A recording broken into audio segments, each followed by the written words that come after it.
IIT advance मतलब अच्छे brain से अच्छे क्वेश्चन को पूछने का जरिया। उसमें अगर क्वेश्चन ऑर्गेनिक केमिस्ट्री का हो तो मजा ही कुछ और आता है। तो आप ध्यान से देखें, आईआईटी ने अपने एडवांस के पेपर में 2025 में एक क्वेश्चन पूछा था, पेपर 1 में क्वेश्चन नंबर 16। उसमें इन्होंने इस तरह का स्ट्रक्चर्स दिया था और इसी को लेकर इन्होंने प्रैक्टिकल ऑर्गेनिक केमिस्ट्री को मिलाते हुए क्वेश्चन को फ्रेम किया। दैट मीन्स यहां उन्होंने ये स्ट्रक्चर दिया। दिमाग में मेरे आया कि कहीं ना कहीं से तो बनेगा, तो कहीं ना कहीं से बनेगा, तो मैंने अपने 10 के दम वाले बुक के अंदर इसको पहले प्रिपेयर किया। तो कैसे प्रिपेयर किया? और कुछ अच्छे क्वेश्चन को मिलाते हुए और आपसे कॉन्सेप्ट को जानने की कोशिश किया। तो इस तरह के बहुत सारे क्वेश्चन आपको मेरे बुक 10 का दम mastering multi concept organic reaction, जो कि स्पेसिफिक आईटी एडवांस के बच्चों को ध्यान में रखते हुए बनाया गया है और इसमें 2013 से लेकर 2025 तक के रियल क्वेश्चन आए हैं, उन्हीं को रेफरेंस लेते हुए मैंने क्वेश्चन को फ्रेम किया है। मतलब पहले किसी तरीके से वहां तक पहुंचे हैं, फिर उसके बाद केमिकल रिएक्शन किया है और किसी तरह से 10-10 क्वेश्चन को मिक्स किया है। चलिए अब ध्यान से देखिए कि मेरे दिमाग में क्या थॉट आया और कैसे मैंने उस पर्टिकुलर को प्रिपेयर किया। आपको क्वेश्चन दे रखा है, एसिटिलीन है, इसके ऊपर रेड हॉट आयरन, इसके रिएक्शन से फर्स्ट बनाना है। इसके ऊपर क्लोरोप्रोपेन 1 क्लोरोप्रोपेन और मिथ ये AlCl3 के रिएक्शन से सेकंड बनाना है। सेकंड जब बन जाता है, इसका ऑक्सीजन वाटर H+ के रिएक्शन से थर्ड बनाना है। और ध्यान देने वाली बात यह है कि थर्ड जो आपको बनाना है वो एरोमेटिक कंपाउंड बनाना है। और फिर थर्ड के ऊपर एसिटिक एनहाइड्राइड pyridine के रिएक्शन से आपको फोर्थ बनाना है। फोर्थ के ऊपर कार्बन मोनोऑक्साइड HCl के रिएक्शन से फिफ्थ बनाना है। फिर वाटर H+ के रिएक्शन से सिक्स्थ बनाना है और सिक्स के ऊपर SCN के रिएक्शन से सेवंथ बनाना है। सेवंथ के ऊपर वाटर H+ के रिएक्शन से एट्थ बनाना है। फिर अमोनिया HCl के रिएक्शन से नाइन्थ बनाना है और नाइन्थ के ऊपर NH2CH2COO Me के रिएक्शन से 10th बनाना है। मतलब कि किसी भी तरीके से आपको केमिकल रिएक्शन को कर ये बनाना है।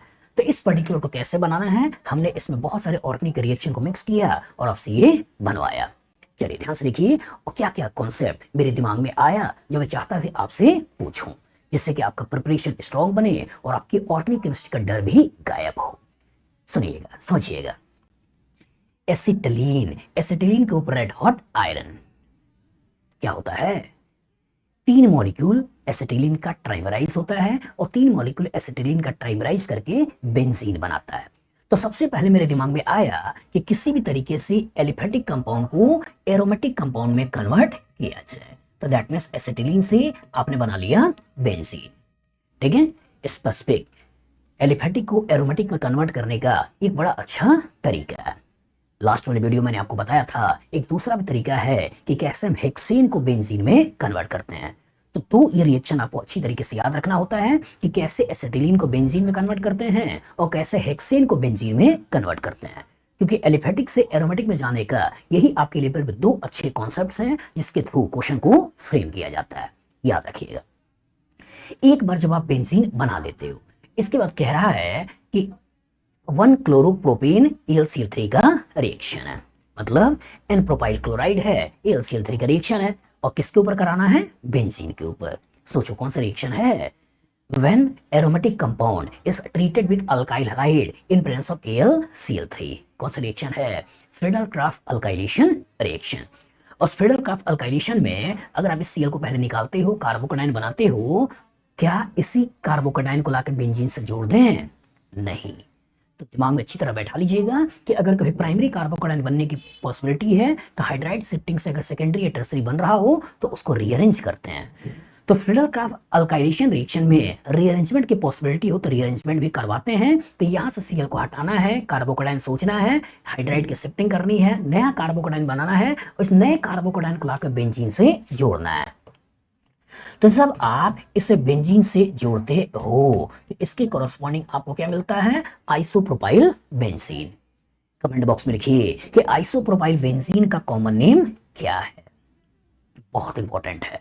अगर आपने पास्ट के पेपर को देखा होगा तो इसी पर्टिकुलर आइसोप्रोपाइल बेंजीन को लेकर उन्होंने बार बार आपसे फिनॉल का प्रिपरेशन पूछा है। या तो आप आईटी मेन की तैयारी कर रहे हो, एडवांस की तैयारी कर रहे हो, नीट की तैयारी कर रहे हो, ये रिएक्शन आपको बार बार देखने को मिलता है।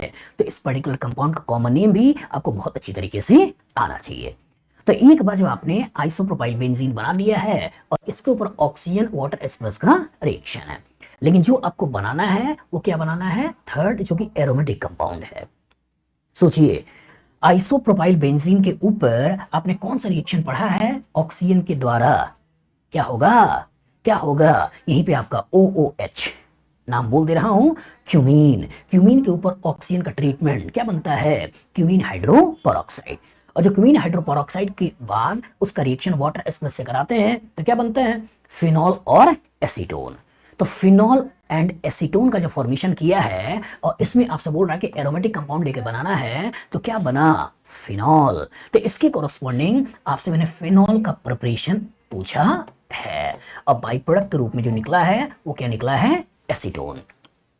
बच्चा कंफ्यूज ना हो कि एसीटोन को लेके चलें, फिनॉल को लेके चलें, इसलिए हमने स्पेसिफिक यहां लिख दिया है कि एरोमेटिक कंपाउंड बनाना है। एरोमेटिक कौन सा है, फिनॉल। अगर आप एसीटोन को लेते हो तो एसीटोन ऐसे बनता है, जो एरोमेटिक कंपाउंड नहीं है, तो दैट मींस इसको हटाओगे और जिसको लेके चलोगे वो कौन सा है, फिनॉल।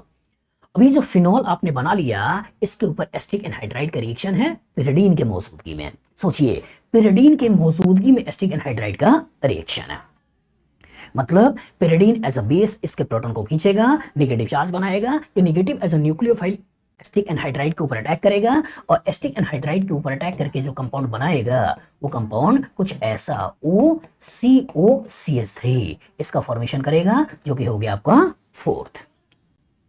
ध्यान देने वाली बात यह है कि एसिटिक एनहाइड्राइड के साथ मीडियम बेसिक है, और जो मीडियम बेसिक है तो कभी भी आप इस पर्टिकुलर का ऑर्थो पैरा डायरेक्टिंग नेचर सोचते हुए कहीं ऑर्थो पैरा पोर्शन के COCH3 को मत लगा देना। ठीक है, एक अच्छा कॉन्सेप्ट कि जब मीडियम बेसिक होता है तो बेस इसके प्रोटॉन को खींच कर नेगेटिव बनाएगा, जो कि एक न्यूक्लियोफाइल का काम करेगा, और न्यूक्लियोफाइल एसिटिक एनहाइड्राइड के ऊपर रिएक्शन करके इस तरह का प्रोडक्ट बनाएगा। क्यों बनाते हैं कि OH, जो कि एक स्ट्रॉन्ग इलेक्ट्रॉन डोनेटिंग ग्रुप है, बेंजीन का अवेलेबल इलेक्ट्रॉन डेंसिटी बहुत ज्यादा बढ़ा रहा है, हाईली एक्टिवेटिंग ग्रुप क्रिएट कर रहा है, या हाईली एक्टिवेटिंग रिंग क्रिएट कर रहा है इलेक्ट्रोफाइल के ऊपर रिएक्शन करने के लिए। हम चाहते हैं कि रिएक्टिविटी थोड़ी कम हो, बहुत ज्यादा ना हो, तो इसकी रिएक्टिविटी को कम करने के लिए एसिटिक एनहाइड्राइड का रिएक्शन कराते हैं पेनिसोपिरिडीन, जिससे कि ये फिनॉल एस्टर में कन्वर्ट हो जाता है, और जब एस्टर में कन्वर्ट हो जाता है तो ऑक्सीजन का लोन पेयर COCH3 इसके द्वारा इलेक्ट्रॉन खींचे जाते हैं, दैट मींस देने की पॉसिबिलिटी कम हो जाती है, रिएक्टिविटी भी कम हो जाती है टुवर्ड्स इलेक्ट्रोफाइल। तो यहां से अपने फिनॉल को एस्टर में कन्वर्ट किया है, और जो एस्टर में कन्वर्ट किया है उसके बाद क्या है, कार्बन मोनोऑक्साइड HCl का रिएक्शन है। सोचिए, कार्बन मोनोऑक्साइड HCl का रिएक्शन है, कौन सा रिएक्शन है, फॉर्माइलेशन रिएक्शन। और जब फॉर्माइलेशन रिएक्शन है तो इसका नेचर सोचना है कि क्या इसका नेचर ऑर्थो पैरा डायरेक्टिंग है या मेटा डायरेक्टिंग है। अगर ऑर्थो पैरा डायरेक्टिंग है तो इलेक्ट्रोफाइल ऑर्थो पैरा पे आएगा, और मेटा डायरेक्टिंग है तो इसका मतलब इलेक्ट्रोफाइल मेटा पर आएगा। तो ध्यान देने वाली बात यह है कि बेंजीन के ऊपर जो डायरेक्टली अटैच एटम है, अगर उसके पास नेगेटिव चार्ज है, लोन पेयर है, ठीक है, तो उसका नेचर होता है ऑर्थो पैरा डायरेक्टिंग। लेकिन अगर डायरेक्टली अटैच एटम पर पॉजिटिव चार्ज है, या multiple bond with more electronegative atom without lone pair, तो उसका नेचर होता है मेटा डायरेक्टिंग। तो चूंकि ऑक्सीजन के पास लोन पेयर इलेक्ट्रॉन है, तो इसका नेचर क्या होगा, ऑर्थो पैरा डायरेक्टिंग। आगे क्या लगा हुआ है उससे कोई लेना देना नहीं होता है। अब अगर ऑर्थो पे इलेक्ट्रोफाइल को लाओगे तो स्टेरिक फैक्टर दिखेगा, पैरा पे इलेक्ट्रोफाइल को लाओगे स्टेरिक फैक्टर कम दिखेगा। दैट मीन्स अगर आपको एक ही बनाना है तो एक ही बनाना है तो क्या करना है, हमें ऑर्थो पे नहीं लेना है, पैरा पे लेना है। और जो पैरा पे लेना है तो पैरा पे फॉर्माइल ग्रुप लगा दो, और जब पैरा पे फॉर्माइल ग्रुप लगा दोगे तो इतने पार्ट में कोई अंतर है नहीं, यहां आपने CHO लगा दिया, और ये हो गया आपका फिफ्थ बन गया। और जो फिफ्थ बन गया बेटा, इसके ऊपर का वाटर एक्सप्रेस का रिएक्शन है, दैट मींस हाइड्रोलिसिस रिएक्शन है। अब हाइड्रोलिसिस रिएक्शन किसका कराओगे, हाइड्रोलिसिस रिएक्शन इसी एस्टर का कराओगे, और एस्टर का कराते हुए यहाँ H यहाँ OH, और इसको एस्टिक एसिड के रूप में निकाल दोगे। और जो एस्टिक एसिड ग्रुप में निकल गया तो इसके कोरस्पॉन्डिंग आपको जो मिला, ये मिल गया इधर OH, और यहां मिल गया COH, ऐसा मिल गया, ये हो गया आपका सिक्स्थ बन गया। तो मतलब ये हुआ बेटा कि पहले हमने आपसे पूछा है कैसे फिनॉल की रिएक्टिविटी को कम करते हैं, और एक बार रिएक्टिविटी को कम कर दिया है उसके बाद इलेक्ट्रोफाइल का रिएक्शन करते हुए इलेक्ट्रोफाइल को लेकर आए हैं, और बैक उसे कैसे फिनॉल में कन्वर्ट करते हैं, इस कॉन्सेप्ट को सिखाने की कोशिश किया है। इसके पहले वाले क्वेश्चन में आपने ध्यान से देखा होगा तो हमने एनिलीन लिया था, एनिलीन की कैसे रिएक्टिविटी को कम करते हैं, फिर इलेक्ट्रोफाइल को कैसे लाते हैं, और फिर उसका बैक कैसे एनिलीन में कन्वर्ट करते हैं, उस कॉन्सेप्ट को सिखाया था। तो पिछले वाले क्वेश्चन के कोरस्पॉन्डिंग हमने एनिलीन की रिएक्टिविटी कम करके रिएक्शन कराया है, इस वाले क्वेश्चन का कोरस्पॉन्डिंग फिनॉल की रिएक्टिविटी कम करके क्वेश्चन को करवाया। तो मैंने कोशिश किया है कि जो मेरी बुक है इस बुक में हर तरह के परम्यूटेशन कॉम्बिनेशन को मैं आपको सिखा पाऊं जो आपकी आईटी एडवांस की जर्नी को आसान बनाता है। तो फिर से बोल रहा हूं, अमेज़न पे बुक है, अवेलेबल है, उसे लीजिए, लगाइए और अपने कॉन्सेप्ट को निखारिए। चलिए इसको देखिए। तो यहां से जिसे आपने बना लिया, इसके ऊपर एचसीएन का रिएक्शन। अब क्वेश्चन आया कि सर एचसीएन कहां रिएक्शन करेगा? क्या वो एज अ एसिड इस ऑक्सीजन का लोन पेयर के ऊपर अटैक करेगा, या कि बेंजीन का पाई इलेक्ट्रॉन इस एचसीएन के ऊपर अटैक करेगा, या इस एल्डिहाइड के ऊपर एचसीएन का रिएक्शन होगा? कहां पढ़ा है, कहां पढ़ा है एचसीएन का रिएक्शन? आपने एचसीएन का रिएक्शन पढ़ा न्यूक्लियोफिलिक एडिशन रिएक्शन में, एल्डिहाइड कीटोन वाले चैप्टर में। तो होगा क्या कि ये H+ यहां अटैक करके इसका पार्शियल पॉजिटिव चार्ज बढ़ाएगा, Cn- इसके ऊपर अटैक करेगा और साइनोहाइड्रीन का फॉर्मेशन करेगा। और जो साइनोहाइड्रीन का फॉर्मेशन करेगा तो इसका मतलब इस pH में तो कोई अंतर है नहीं, इस OH में कोई अंतर है नहीं, इसी एल्डिहाइड के ऊपर अटैक होगा, और इसी एल्डिहाइड के ऊपर अटैक होगा तो C, ये हो गया H, ये हो गया आपका Cn और ये हो गया आपका OH। तो दैट मीन्स साइनोहाइड्रीन का फॉर्मेशन आपने कर दिया। और ये साइनोहाइड्रीन का आपने फॉर्मेशन कर दिया। अब साइनोहाइड्रीन के बाद जो आपने वाटर H+ का रिएक्शन है, वाटर H+ का रिएक्शन है। अब ये वाटर H+ का रिएक्शन कहां होगा? ये वाटर H+ का रिएक्शन इसी साइनोहाइड्रीन, इस Cn का हाइड्रोलिसिस में यूज होगा। और जब कहानी में कभी Cn हो और Cn के ऊपर हाइड्रोलिसिस कराते हैं तो यहाँ OH, यहाँ H, फिर यहाँ OH, फिर यहाँ H, फिर यहाँ OH, फिर यहाँ H, और इसके कॉरस्पॉन्डिंग क्या बनाते हो? इसके कॉरस्पॉन्डिंग बनाते हो कार्बोक्सिलिक एसिड। तो होगा क्या, इस Cn को भी हम कन्वर्ट कर देंगे कार्बोक्सिलिक एसिड में। ऊपर वाली पूरी कहानी वैसी ही रहेगी। अच्छा, ऊपर वाली पूरी कहानी वैसे ही रहेगी तो इसका मतलब इस pH में कोई अंतर है नहीं, इस OH में कोई अंतर है नहीं, इस कार्बन में OH और यहाँ आपका COOH ऐसे अपना बना दिया। इसी को मैंने थोड़ा ऐसे लिख दिया, ये CHOH, CHOH और ये Cn को हाइड्रोलिसिस करके कार्बोक्सिलिक एसिड में कन्वर्ट कर दिया। ये बन गया आपका 8th। और जो 8th आपने बना लिया बेटा, इसके ऊपर कह रहा है अमोनिया HCl का रिएक्शन। अमोनिया HCl का रिएक्शन है। अब ये क्या करेगा, ये क्या करेगा, इसी OH को प्रोटोनेट करने के बाद वाटर के रूप में निकालने की कोशिश करेगा और अमोनिया एज ए न्यूक्लियोफाइल इसके ऊपर अटैक करके OH को हटा देगा। और जो ammonia as a nucleophile attack करके OH को हटा देगा तो इसके कोरस्पॉन्डिंग इस फिनॉल वाले पार्ट में कोई अंतर है नहीं, इससे पहले ही बना लिया। अब इसी के बाद यहाँ पे OH की जगह NH2 लगाना है। इसी OH की जगह आपने NH2 लगा दिया और इस COOH ऐसे बना दिया। ये हो गया आपका 9th। हमने क्या बनवाया, अगर आप ध्यान से देखो तो ये अमीनो एसिड है, एक ही कार्बन पे NH2 है, COOH है, एक अमीनो एसिड का फॉर्मेशन किया। तो नेचर में 20 अमीनो एसिड जो अकरिंग हमें देखने को मिलता है, नेचुरली अकरिंग अमीनो एसिड, उसी नेचुरली अकरिंग अमीनो एसिड्स में के एक अमीनो एसिड का फॉर्मेशन हमने आपसे यहाँ पर करवाया। कमेंट बॉक्स में लिखिए ऐसा कौन सा नेचुरली अकरिंग अमीनो एसिड है जिसके अंदर फिनोलिक ग्रुप लगा होता है। उस नेचुरली अकरिंग अमीनो एसिड को इस रिएक्शन का कोरस्पॉन्डिंग हमने आपसे बनवाया। और जब ये बन गया, अब इसके ऊपर कह रहे हैं कि इस पर्टिकुलर रिएजेंट का रिएक्शन है। अब सोचिए, कहानी के अंदर एसिड है, कहानी के अंदर अमीन है, कहानी के अंदर बेंजीन है, कहानी के अंदर OH है, इनडायरेक्टली फिनॉल है। कहानी में जो रिएजेंट आपने ले रखा है उसके अंदर अमीन है, उसके अंदर एस्टर है, इन्हीं का कहीं ना कहीं रिएक्शन है। एस्टर दैट मींस यहाँ partial positive charge, amine that means electron rich species. तो या तो ये एज अ रिच कहीं अटैक करने वाला है या इस पार्शियल पॉजिटिव के ऊपर कहीं ना कहीं रिएक्शन होने वाला है। लेकिन जब पार्शियल पॉजिटिव के ऊपर रिएक्शन होगा तो OR एक वीक लिविंग ग्रुप है, बड़े आसानी से बाहर निकलेगा नहीं, लेकिन नाइट्रोजन बहुत ही अच्छा न्यूक्लियोफाइल होता है, ये ऐसा न्यूक्लियोफाइल का रिएक्शन कर सकता है। तो जब ये ऐसा न्यूक्लियोफाइल का रिएक्शन कर सकता है तो कहां करेगा, क्या इस NH2 के ऊपर रिएक्शन करेगा, क्या इस बेंजीन के ऊपर रिएक्शन करेगा, क्या इस OH के ऊपर रिएक्शन करेगा, या इस कार्बोक्सिलिक एसिड के ऊपर रिएक्शन करेगा? तो आपने कहां पढ़ा है, अमीन और कार्बोक्सिलिक एसिड यही कहीं ना कहीं रिएक्शन करके अमाइड का फॉर्मेशन करेंगे। और जब अमाइड का फॉर्मेशन करेंगे तो ये जब इसके ऊपर अटैक करेगा तो इतने पार्ट में तो कोई अंतर है नहीं, और इतने पार्ट में कोई अंतर है नहीं, यही COOH का OH को हटाना है और CO के साथ इस NH इस ग्रुप को लगा देना है। तो पहले मैं इतने पार्ट को एक बार फिर से लिख दूं तो यहाँ के कोरस्पॉन्डिंग आपने इस पर्टिकुलर फिनॉल वाले सेगमेंट में कोई अंतर है नहीं, इसे ऐसे ही बना दिया। इस पर्टिकुलर यहाँ पे NH2 जो था, इस NH2 को भी ऐसे ही बना दिया। यहाँ आपका CO था, इसे ऐसे ही बना दिया। अब यही OH हटेगा और इसी के साथ जुड़ने वाला है। तो जुड़ने वाला है, यहाँ क्या जुड़ने वाला है, यहाँ जुड़ने वाला है NH, उसके आगे ये CO और यहाँ हो गया OMe। COOMe, यहाँ पे COOMe आ गया, आगे CH2 आ गया, फिर ये NH आ गया और ये पूरा ग्रुप आ गया, यही बन गया आपका 10th। और ध्यान से देखो, यही 10th तो है जिसे आपको यहां पर बनाना है, ये 10th है जिसे आपको बनाना है। ध्यान से देखिए ये वाला पार्ट यहाँ की कहानी में है क्या, फिनॉल, फिनॉल यहाँ पे आगे पैरा पे CHNH2 और यहाँ CO और ये वाला ग्रुप आपने जोड़ा है।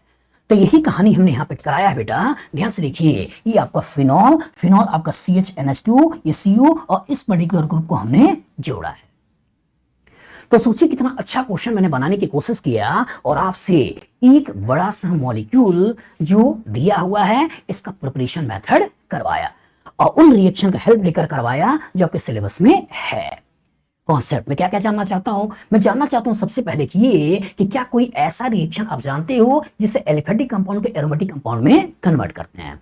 दूसरा, मैं आपसे जानने की कोशिश कर रहा हूं कि क्या आप फ्रीडल-क्राफ्ट अल्काइलेशन रिएक्शन को केवल आप कार्बोकैटायन बनाकर जोड़ना बेंजीन के साथ यही सीखे हो या कार्बोकैटायन का रीअरेंजमेंट भी आपको अच्छी तरीके से मालूम है।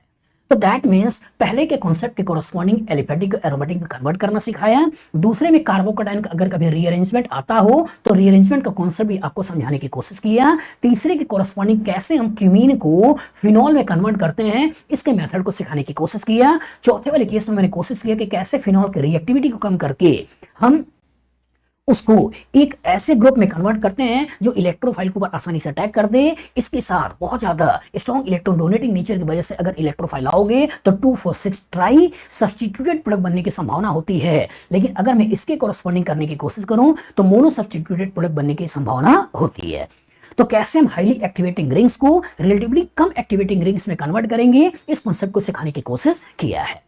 इसके कोरस्पॉन्डिंग मैंने सिखाने की कोशिश किया है कि एक बार जब कम एक्टिवेटिंग रिंग्स आपने जनरेट कर दिया तो अगर मैं उसके ऊपर इलेक्ट्रोफाइल का रिएक्शन करता हूं तो उसका डायरेक्टिंग नेचर क्या है, मतलब ortho para directing nature, Meta directing nature के कॉन्सेप्ट को यहां पर सिखाने की कोशिश किया है। और उसके बाद यहां पर मैंने कोशिश किया है कि कैसे उस बैक फिनॉल में कन्वर्ट करते हो, उस कॉन्सेप्ट को आप प्रॉपर तरीके से सीखिए। जब एक बार आप बैक फिनॉल में कन्वर्ट कर लेते हो तो आगे मैंने सिखाने की कोशिश की है कि जब कहानी के अंदर फिनॉल भी है, कहानी के अंदर एल्डिहाइड भी है, और अगर कभी कहानी में आपका ये एचसीएन का रिएक्शन की बात करता है तो एचसीएन के द्वारा आपको न्यूक्लियोफिलिक एडिशन रिएक्शन करना है, आपको इलेक्ट्रोफिलिक सब्स्टिट्यूशन रिएक्शन या न्यूक्लियोफिलिक सब्स्टिट्यूशन रिएक्शन नहीं करना है। तो मतलब nucleophilic substitution, nucleophilic addition, electrophilic substitution reaction को कैसे जोड़कर क्वेश्चन बना सकता है, इस कॉन्सेप्ट को यहां बताने की कोशिश किया। ठीक है, उसके बाद जो आपने साइनोहाइड्रीन बना दिया जिसमें एक ही कार्बन OH और CN होता है, इस साइनोहाइड्रीन के कैसे हाइड्रोलिसिस कराते हैं, इस हाइड्रोलिसिस कराने के लिए हमने वाटर एक्सप्रेस के द्वारा रिएक्शन करा के यहां पर बनवाया। जल्दबाजी में बच्चा ऐसा कर सकता है कि एक ही वाटर मॉलिक्यूल को ऐड करके कोरस्पॉन्डिंग आपका अमाइड बना दे। तो ध्यान रखिएगा कि जब साइनाइड का हाइड्रोलिसिस कराते हैं तो अमाइड को रोकना नहीं है, उसी कार्बोक्सिलिक एसिड तक पहुंचा देना है। अगर स्पेसिफिक लिखता है कि वन इक्विवेलेंट का रिएक्शन कराइए तभी अब इसको अमाइड तक पहुंचाइए, अदरवाइज कार्बोक्सिलिक एसिड तक पहुंचा दीजिए। और एक बार आपने कार्बोक्सिलिक एसिड बनाते हुए इनडायरेक्टली आपने अल्फा हाइड्रोक्सी कार्बोक्सिलिक एसिड बना दिया, अब इस कैसे इस अल्फा हाइड्रोक्सी कार्बोक्सिलिक एसिड को अल्फा अमीनो कार्बोक्सिलिक एसिड में कन्वर्ट करते हैं, इस कॉन्सेप्ट को यहां सिखाने की कोशिश किया।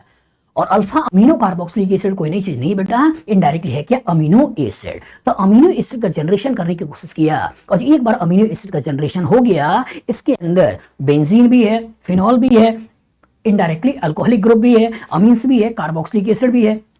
इनडायरेक्टली बहुत सारे सेक्टर को या बहुत सारे सेक्शन को इनडायरेक्टली बहुत सारे फंक्शनल ग्रुप का जनरेशन करवाया। और जब बहुत सारे फंक्शनल ग्रुप का जनरेशन हो गया, इसके ऊपर मैंने ऐसे फंक्शनल ग्रुप का रिएक्शन कराए हैं जिसके अंदर अमीन और एस्टर दोनों मौजूद है, और सिलेक्शन ऑफ रिएजेंट की बात किया, ये सिलेक्शन ऑफ प्लेसेस की बात किया जहां पे केमिकल रिएक्शन को कराने हैं, और उसके बेसिस पे हमने इनडायरेक्टली जो स्ट्रक्चर आईटी ने 2025 के पेपर में पूछा था उस पर्टिकुलर क्वेश्चन का हमने जनरेशन करवाया। तो कोशिश मैंने किया है बेटा कि इस बुक के अंदर उस सारे कॉन्सेप्ट को यूज करूं जो आईटी एडवांस में आ सकता है। और 2013 से लेकर 2025 मतलब जो भी अब तक के आईटी एडवांस के पेपर में क्वेश्चन आए हैं उन सबको मैंने इस बुक के अंदर कवर किया है। तो 2013 से 2025 इसके अंदर 140 10 कदम क्वेश्चन है। ठीक है, 140 × 10 मतलब आप सोच सकते हो 1400 क्वेश्चन की प्रैक्टिस बुक के थ्रू करने वाले हो। लिंक QR कोड मैंने यहाँ पे दे रखा है, लिंक डिस्क्रिप्शन बॉक्स में है, आप जरूर इस बुक को लगाइए। ये book one and sufficient book है आपके ऑर्गेनिक केमिस्ट्री इंटर कन्वर्जन के लिए, जरूर लगाइए, लिंक है।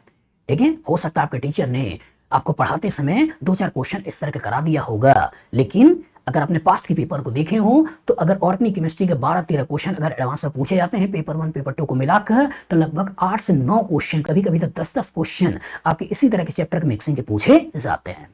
तो that means one and sufficient book है, इसे जरूर लगाइए। और अगर वीडियो आपको अच्छा लगा हो तो अपने दोस्तों तक इस वीडियो को शेयर भी करिए कि ज़्यादा से ज़्यादा लोग इस वीडियो को देखें और मेरा नॉलेज उन तक पहुँचे, जिससे कि मेरा जो अब तक मैंने चीज़ों को सीखा है वो मैं ज़्यादातर लोगों तक पहुँचा पाऊँ और अपने ब्रेन के अंदर या बॉडी के अंदर ब्रेन के अंदर जो इन्फॉर्मेशन मैंने अब तक रखा है इसको ज़्यादा से ज़्यादा तक लोगों तक पहुँचा पाऊँ। Good luck, good day.